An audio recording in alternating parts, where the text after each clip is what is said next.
Yollardakı vəziyyətlə davam edirik. Paytaxtın bir neçə küçə və prospektində hazırda tıxac müşahidə edilir. Bir sıra əsas yollarda avtomobillərin hərəkətində sıxlıq yaranıb. Əməkdaşımız Zeynəb Müzəffərli bizə daha ətraflı danışacaq bu haqda. Zeynəb, sabahınız xeyir, buyurun, eşidirik sizi.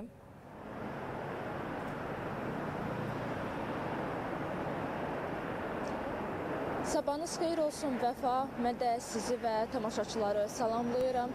Həftənin ikinci iş günündəyik və hazırda yollarda vəziyyət nə yerdədir? Bu barədə ən son məlumatları diqqətinizə çatdırmağa çalışacağım. Hazırda biz Ziya Bünyadov prospektindəyik və görürsünüz kameradan elə mənzərəni ki, yollarda sıxlıq müşahidə olunur. Amma təbii ki, bununla da yekunlaşmır. Mən digər yollarda vəziyyət nə yerdədir? Bax, bunu da tamaşaçıların diqqətinə çatdırmaq istəyirəm.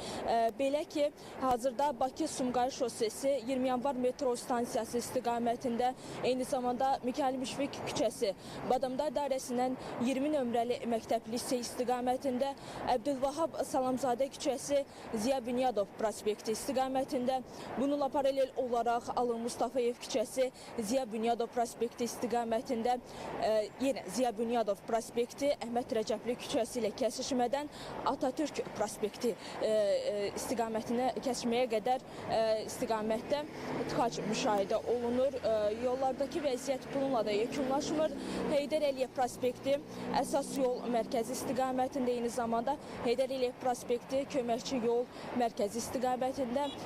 Bununla paralel olaraq birinci göl kənarı yolu Ziya Bünyadov prospekti istiqamətində, Aeroport şosesi hava limanı istiqamətində, paralel olaraq 28 may küçəsi Puşkin küçəsi ilə kəsişmədən Rəşid Behbudov küçəsi ilə kəsişməyə qədər, eyni zamanda Üzeyir Hacıbəyli küçəsi Azadlıq prospekti ilə kəsişməyə qədər, Yusif Səfərov küçəsi mərkəz istiqamətində, eyni zamanda Tbilisi prospekti 20 yanvar metro stansiyasından mərkəz istiqamətində, bununla paralel olaraq Rəşid Behbudov küçəsi Mərkəzi Bank istiqamətində də nəqliyyatın hərəkətində sıxlıq müşahidə olunmaqdadır.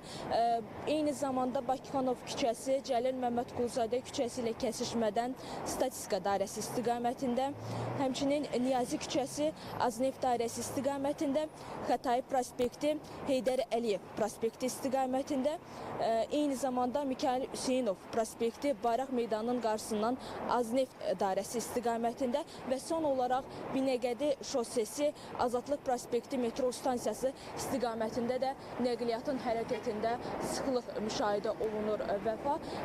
Bir daha qeyd edirəm ki, paytaxtın 19 küçə və ümumilikdə 19 küçə və prospektində nəqliyyatın hərəkətində sıxlıq müşahidə olunur.